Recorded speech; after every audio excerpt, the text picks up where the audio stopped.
सूत्र है हमने पढ़ा 8वां।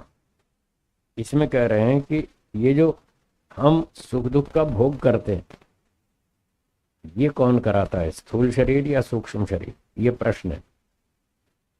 जो हम सुख दुख का भोग करते हैं, खाना पीना घूमना फिरना देखना सुनना सब क्रियाएं करते हैं, उनसे जो हमें सुख मिलता है अथवा दुख मिलता है, अनुकूल परिस्थिति हो तो सुख मिलता है, प्रतिकूल हो तो दुख मिलता है, जो भी मिलता है वो सुख दुख भोगवाने का काम किसका है, स्थूल शरीर का या सूक्ष्म शरीर का? ये प्रश्न है। इसके उत्तर में सूत्र में लिखा गया। तो कह रहे हैं पूर्वोत्पत्तेः, जिसकी उत्पत्ति पहले हुई थी सृष्टि के आरंभ में। पहले का मतलब कब? हाँ, पूर्व, सबसे पहले सृष्टि के आरंभ में जिसकी उत्पत्ति हुई थी। किसकी उत्पत्ति हुई थी सृष्टि के आरंभ में? सूक्ष्म की। तो पूर्व उत्पत्ति वाला जो है तत्कार्यत्वम, उसका काम है भोगात, सुख दुख का भोग कराना। सुख दुख का भोग कराना सूक्ष्म शरीर का कार्य है। एक से दो में से एक का कार्य है। दो में से एक सूक्ष्म शरीर, न इतर से, दूसरे का नहीं। स्थूल शरीर का काम नहीं है। स्थूल शरीर तो केवल सपोर्ट करता है, सहयोग देता है। सुख दुख की अनुभूति कराने वाला जो मुख्य साधन है वो सूक्ष्म शरीर है। और सूक्ष्म शरीर में भी जो सबसे मुख्य है कौन है? बुद्धि। बस बुद्धि का काम है सुख दुख का भोग कराना। अब क्योंकि वो सूक्ष्म शरीर का हिस्सा है इसलिए मोटे तौर पे पूरे का नाम ले दिया कि सूक्ष्म शरीर जो है वो सुख दुख का भोग कराता है। उसमें भी गहराई में चलें तो बुद्धि कराती है। ये बात सांख्य दर्शन के 6ठे अध्याय में बताई दी है कि ये जो सुख दुख का भोग कराना है ये बुद्धि का काम है। ऐसा स्पष्ट सूत्र भी है। इंद्रियों से आत्मा काम लेता है, आंख से देखता है, कान से सुनता है, फिर अच्छा सुंदर रूप दिखता है तो सुख होता है। हाँ या ना?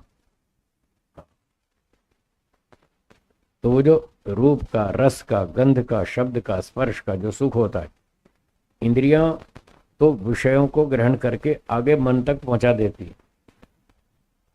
जैसे आपने बड़ा चित्र देखा, एक सीनरी, चित्रकार ने बहुत, कोई समुद्र किनारे की फोटो बनाई, शाम का समय है, सूर्य ढल रहा है, समुद्र के अंदर डूब रहा है, बंबई में दिखता है ऐसे, आपने देखा हो, मैंने भी देखा है।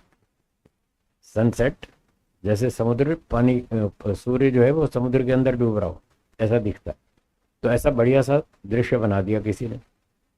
तो आंख तो केवल रूप का ग्रहण करेगी कि भाई इस तरह का फोटो है, इस तरह का सीन है, समुद्र किनारा है और सूर्य डूब रहा है और ऐसा लगता है क्षितिज पर, ऐसा दिखता है जैसे पानी के अंदर ही जा रहा हो, ऐसा लगता है। तो आंख केवल रूप का ग्रहण कराएगी।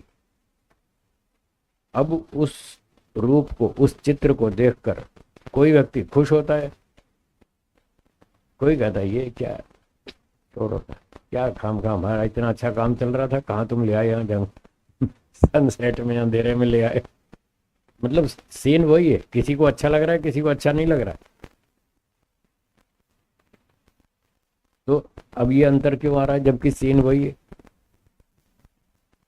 आपने, माता जी ने घर में बनाई टिंडे की सब्जी है, दादाजी ने तो खुश होकर खाई, और बच्चे ऐसे नाक चिढ़ाते ये कोई सब्जी है, ये कोई खाने की सब्जी है? सब्जी तो वही है टिंडे की, एक को अच्छी लग रही है, एक को नहीं लग रही। तो इसमें क्या कारण है जो अंतर आ रहा है? उसमें एक कारण है विचार का। इसका विचार का कारण, दादाजी को सब्जी सूट करती है, पाचन में हल्की है, सरल है, डॉक्टर ने बोल रखा है टिंडे खाया करो, है घिया दूधी खाया करो, और मूंग की दाल खाया करो, और ऐसे ऐसे हल्की हल्की चीजें खाओ, आपकी उम्र के हिसाब से वही पचेंगी। अब बच्चे हैं छोटे, उनको तो ये पसंद नहीं आते, वो तो खाएंगे पिज़्ज़ा, बर्गर, बटर पनीर, फलाना ये और वो, उनको उसमें अब मज़ा आता है। तो विचारों का अंतर है। बड़ा व्यक्ति, बड़ी उम्र का व्यक्ति उसका विचार ऐसा है कि ये टिंडा घिया तोरी बहुत अच्छी सब्जियां हैं, बहुत बढ़िया है, हेल्थ के लिए बहुत बढ़िया है, उसका विचार ऐसा है, तो वो सब्जी उसको सुखदायक लगती है। और बच्चों का विचार इससे उल्टा है, वो कहते हैं ये कोई सब्जी है खाने की, तो गाय भैंस खाती है। वो ऐसे ऐसे नाक चिढ़ाते हैं, तो गाय भैंस के खाने लायक है, हमारे लायक थोड़ी है। तो विचारों के भेद से वहां सुख दुख की अनुभूति का अंतर आता है, एक कारण ये। दूसरा कारण है बुद्धि। बुद्धि की एक क्षमता है जो सुख दुख को भोगने में सहयोग करती है। जैसे इसका उदाहरण है, एक बहुत अच्छा क्वालिटी का हलवा बनाया, उसमें बादाम पिस्ता आदि सब डाला, अच्छा बढ़िया क्वालिटी का हलवा बनाया। अब वो हलवा कुत्ते को खिलाओ, भैंस को खिलाओ, और एक मजदूर को खिलाओ, और एक साइंटिस्ट को खिलाओ, क्या चारों को बराबर सुख मिलेगा उस हलवे से? नहीं मिलेगा ना, बराबर सुख नहीं मिलेगा ना। क्यों? जबकि हलवा सेम है, वही तो हलवा है, सब चारों के लिए वही हलवा है, फिर एक को ज्यादा सुख मिल रहा है, एक को कम। तो यहाँ बुद्धि का अंतर है। इसलिए कह रहे हैं बुद्धि का काम है सुख दुख की अनुभूति कराना। जिसकी बुद्धि अच्छी है, ऊंची है, हाई क्वालिटी की है, वो हलवे में से ज्यादा सुख खींच पाएगा। जिसकी बुद्धि का लेवल कम है वो कम खींच पाएगा।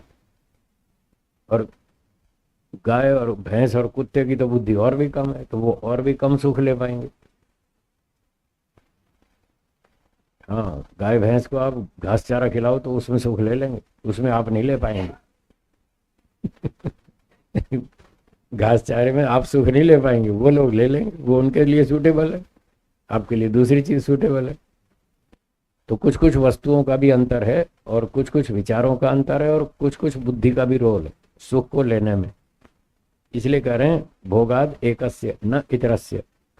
सुख दुख का भोग कराना ये सूक्ष्म शरीर का कार्य है, न इतरस्य स्थूल शरीर का नहीं।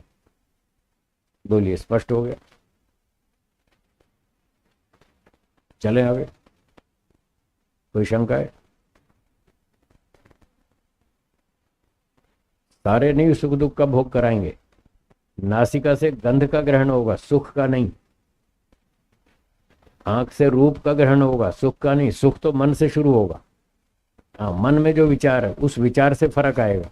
जैसे अभी बताया, दादाजी को टिंडे की सब्जी अच्छी लग रही है, पोते को नहीं लग रही है, वो विचारों का अंतर है, वो विचार मन से शुरू होते हैं। तो शास्त्रों में कहीं तो मन को भी कारण बताया कि मन से सुख दुख का ग्रहण किया जाता है। ठीक है, सुख दुख को खींचना वो मन का कार्य है, फिर भोगने में सहायता करना वो बुद्धि का कार्य है। इस तरह से मन और बुद्धि का तो काम बन जाएगा, पर इंद्रियों का काम सुख देना नहीं है। इंद्रिय तो केवल विषयों का ग्रहण करती है, रूप का ग्रहण करती है, रस का, गंध का। अब आप गए परफ्यूम लेने, मॉल में एक परफ्यूम खरीदी आपने, आपको बड़ी अच्छी लगी, घर में लाए, और फिर बेटे ने देखी, अच्छा पिताजी कौन सी परफ्यूम लाए, उसने भी सूंघी, उसने कहा ये क्या पिताजी लाए, पुराने जमाने के आदमी। ये क्या परफ्यूम है, कोई खुशबू है इसकी, बेकार। अब आपको बड़ी पसंद आई, वो बेटे को नहीं आई, हर एक की अपनी पसंद है, जबकि परफ्यूम वही है। नासिका तो गंध का ग्रहण कर रही है, गंध दोनों के लिए एक जैसी, पर एक को समझ में आ रही है, एक को नहीं समझ में आ रही है, एक को अच्छी लग रही है, एक को नहीं लग रही है। तो वहां विचारों का कारण। अब कपड़ा खरीदने जाओ, एक व्यक्ति को वो डिजाइन बहुत पसंद आया, तो दूसरे ने कहा ये कोई डिजाइन बेकार। कपड़ा वही है, डिजाइन वही है, सब कुछ वही है, पर एक को पसंद आ रहा है, एक को नहीं आ रहा है, एक को अच्छा लग रहा है, एक को नहीं लग रहा है। तो वो अपनी अपनी पसंद, वहां विचारों का अंतर है। इसलिए फिर वहां पर सुख दुख भोगने में अंतर आ जाता है। तो विचार भी इसमें कारण है, और भोगने का जो साधन है वो बुद्धि है। ये बात यहाँ इस सूत्र में कह रहे हैं।